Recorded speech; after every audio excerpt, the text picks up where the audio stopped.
And thank you, Lee. And I do think it will be a very fascinating year ahead. But it's great to be here with you all today. Can I also acknowledge the traditional owners upon the land upon which we meet and pay my respects to their elders, both past and present.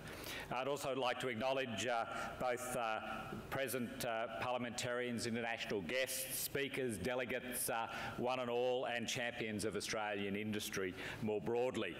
You gather at this conference annually to discuss the outlook for the year, to hear presentations and contribute discussions which focus on the state of Australia's agriculture, fisheries and forest industries, and of course the year ahead.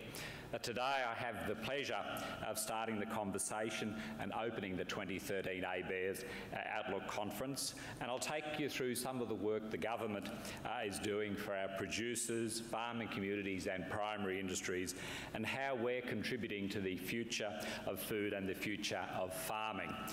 The Gillard Labor government has a plan for primary industries in this country. I'll keep working hard for Australian agriculture, fisheries and forestry sectors each and every day to deliver on this plan. The work ahead this year will involve many of you in this room, even those from the national perspective, and others who will attend this conference and have that conversation about agriculture over the next 2 days. It will involve those on the land, those throughout the supply chain, industry representatives across, researchers, and all levels of government. Our cooperation to date has delivered great things for our primary industries, and our cooperation into the future will only deliver more. This is now my third ABARES Outlook Conference as Agriculture, Fisheries and Forestry Minister, and each time I've come here we've faced different sets of circumstances. Last year, for those who were here, the outlook was very positive across the board for all of agriculture. Seasonal conditions were promising and returns across all broadacre industries were projected to be amongst the highest on record. Over the last 12 months, many of our primary industries lived up to those predictions. Summer crop production in 2011-12 was boosted by an increased availability of irrigation water and resulted in a large crop of almost 5.5 million tonnes. An increase in price meant cash incomes are projected to remain high, and on average for grain farms, but dry seasonal conditions have reduced crop areas and yields from the records of 2010-11 and 2010-11-12. Farm cash incomes for wheat and other crop industries are projected to be on average about 234,000, and on farm incomes slightly up. But unprocessed grains and oilseeds saw increased export values reflecting a record harvest. As is the case with any patchwork sector, it has not all been good news. Over the last 12 months, other producers and farm businesses in this country have been faced with unexpected adversity. The value of our dollar has averaged 103 US cents in 2011-12, and all signs point to it remaining strong throughout 2013. This has impacted on producers' bottom lines. Many states and territories as well once again have experienced extreme weather events, further proof really of Australia's unpredictable climate. Producers throughout central and southern Queensland are working now as we speak to recover from some of the worst flooding on record.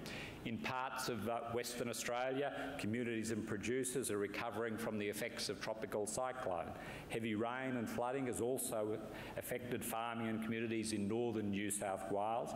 Producers and communities in Tasmania and parts of Western Australia are also recovering from bushfires. The Gillard government has begun a number of significant reforms and policy changes aimed at helping primary industries prepare for and manage changes in our climate and the effects of natural disasters. All of that, which I've described, of course, is just one ordinary year for the farming community. It is tough in some places, and in other places, as I've described, there are some good green shoots. We've also begun important work to prepare our farming communities for times of drought. Following on from floods, we usually, unfortunately, do head into dry country eventually. And I'm working closely with industry representatives and with my state and territory counterparts to transition from an entirely, what I'd describe as reactive system to one of preparedness. The move to drought preparedness is widely supported, and over coming months I'll continue to progress this significant reform, but I will have more to say about how the Gillard government is acting on drought reform later. Periods of drought are known all too well to farmers in this country. However, recent extreme weather events have also highlighted the need for action on climate change. The Gillard government is committed to action on climate change through the $1.7 billion land sector package, including our carbon farming initiative. We are supporting land managers to adapt to a changing climate, mitigate its impacts and prepare for the future. The Carbon Farming Initiative presents a win-win for farmers. There are now 11 carbon farming methodologies in practice, giving those on the land opportunities to earn additional income streams while reducing their carbon emissions. We've also announced a $200 million Clean Technologies Food and Foundry Investment Program, providing grants to the food processing industry to invest in energy-efficient equipment and low-emission technologies, processes and products. These grants are providing practical transitional assistance to food processing businesses for the capital expenditure they need to reduce their energy costs and remain competitive in a clean energy economy.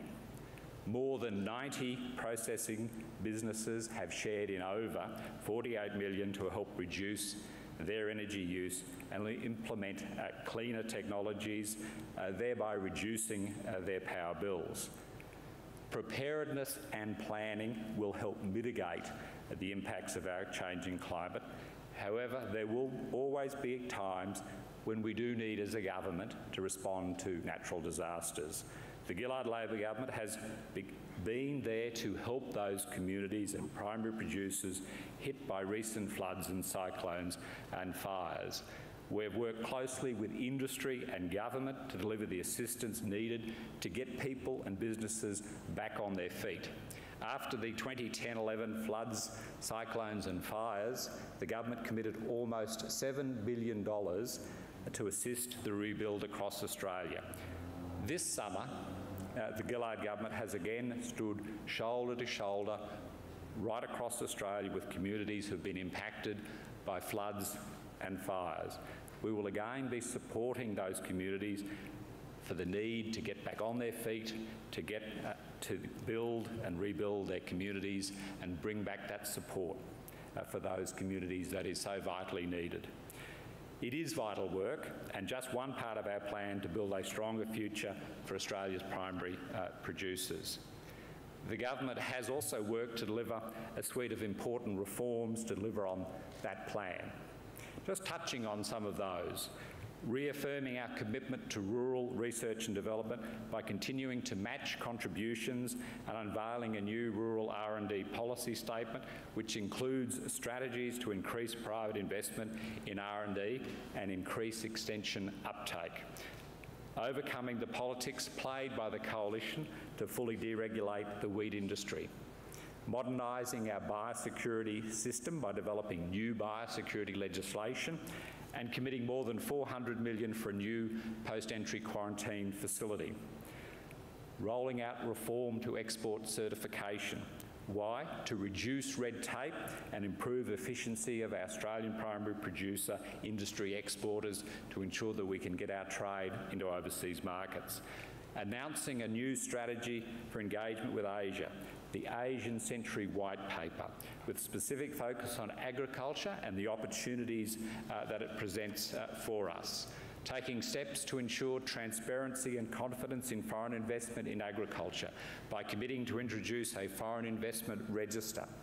In addition, pursuing improved market access for our exporters by finalising free trade agreements, negotiating reduced tariffs, progressing those key discussions and pursuing greater access of Australian goods overseas. Recent successes include lamb into India, horticulture to the Philippines and dairy into Malaysia.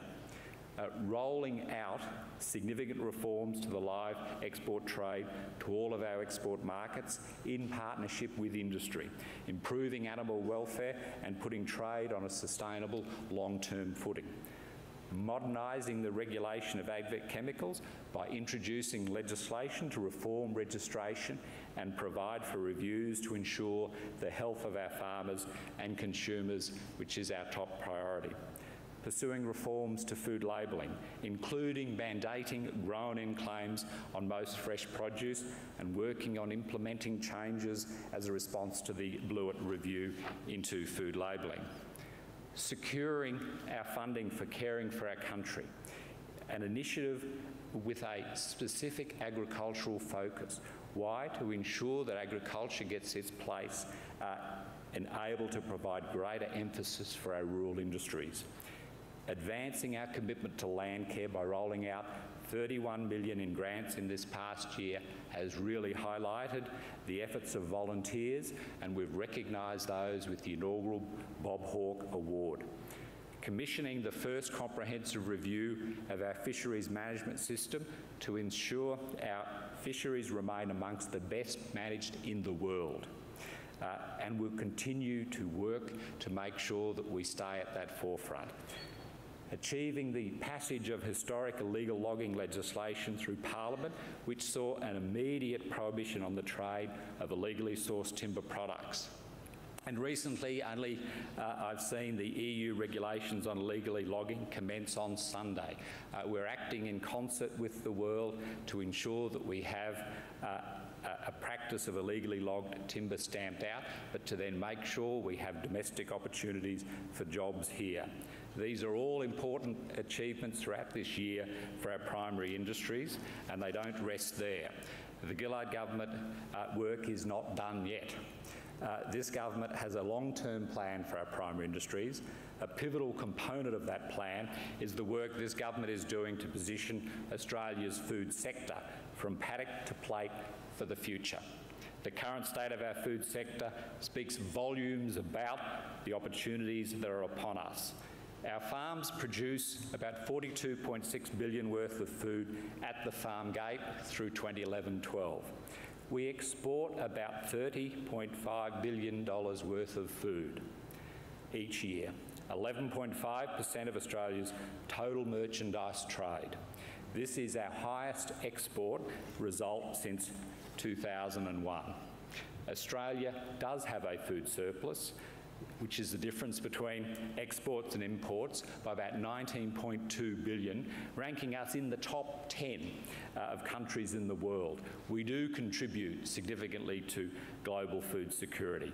Our food processing sector is the largest manufacturing industry in Australia, and the food supply chain in Australia, from farms through to food services, provide employment for about 15% of Australian workplace. With over 50% of food exports going to Asia in 2011-12, we already have a strong focus on our closest neighbours. The Gillard government will support the industry to position itself to make the most of those growing opportunities in the future for our food. And there are three key pillars supporting this work. The first, announced last year, is the Asian Century White Paper. Australia can become a food bowl of Asia. The Australia in the Asian Century White Paper has a vision for Australia's food production system to be globally competitive with productive, sustainable agriculture and food businesses. It aims to have Australian food producers and processors recognised globally as competitive, innovative and sustainable suppliers of high-quality food and agricultural products into Asia. Between now and 2025, the Australian government will put a series of grassroots programs, plans and policies into action to position our agricultural sector for those opportunities presented by our Asian neighbours. Another key pillar to our plan is a food innovation precinct, announced by the Prime Minister and the Minister for Innovation 2 weeks ago as part of a $1 billion plan for Australian jobs. This food precinct is clear evidence that this government is focused on our primary industries. The first precinct, manufacturing; the second, food. Why? Because it plays such a significant part in our economy. Our food sector is an important employer and a big contributor to Australian economy. And we want that sector to grow domestically and rise to those opportunities that are presented in our overseas markets like Asia. The food precinct is about strengthening links between those in the industry, producers, manufacturers, researchers, to get the best possible results. It will assist our producers and food manufacturers to build their capacity and improve their competitiveness. It will bring together the various parts of the food supply chain and promote important research and development, a key focus for the Gillard government. The third pillar in our food future is Australia's first National Food Plan. This is an initiative I'm particularly excited about, can I say. It's one that will set a wider food sector for the future. The food plan will be the first food policy statement developed by the federal government. The plan will consider all food-related policies and programs and will identify new long-term opportunities for the Australian food sector. Meeting challenges like climate change, population growth, diet-related health issues, economic conditions and competition for resources takes dedication and cooperation. Seizing opportunities like those in Asia has the potential to create enormous social, economic and environmental benefits for Australia. We need to build on our strengths and capitalise on those advantages. And last year I unveiled the National Food Plan Green Paper. Since that time, I've had an opportunity of consulting with you, the stakeholders, and many in the industry. And during that consultation, a comprehensive list of priorities, issues and opportunities facing our food producers, processors, retailers and consumers came to light. The National Food Plan will work to address that list, whether that means reforming policies, starting new programs or building upon the work the government is already doing in these areas. In conclusion, can I then just reiterate some of the three pillars that we have been talking about this morning, which are so critical to agriculture, to build on its strengths, to position it for the future, to ensure that we can take competitive advantage of those opportunities. Each of the milestones I've touched on this morning and the work the Gillard government has been doing outlines the role that we have played in preparing that plan for Australian primary industries. In fact, it has been fantastic to see some of the government's priorities reflected in the industry's own blueprint, which was released by the NFF, the National Farmers Federation, just a few weeks ago. It included issues that are so dear to us all: trade and market access, research and development, and the transformational issues all feature in that blueprint. This is a government that will work cooperatively with industry, and it will achieve for primary industries because it is so important to our economy.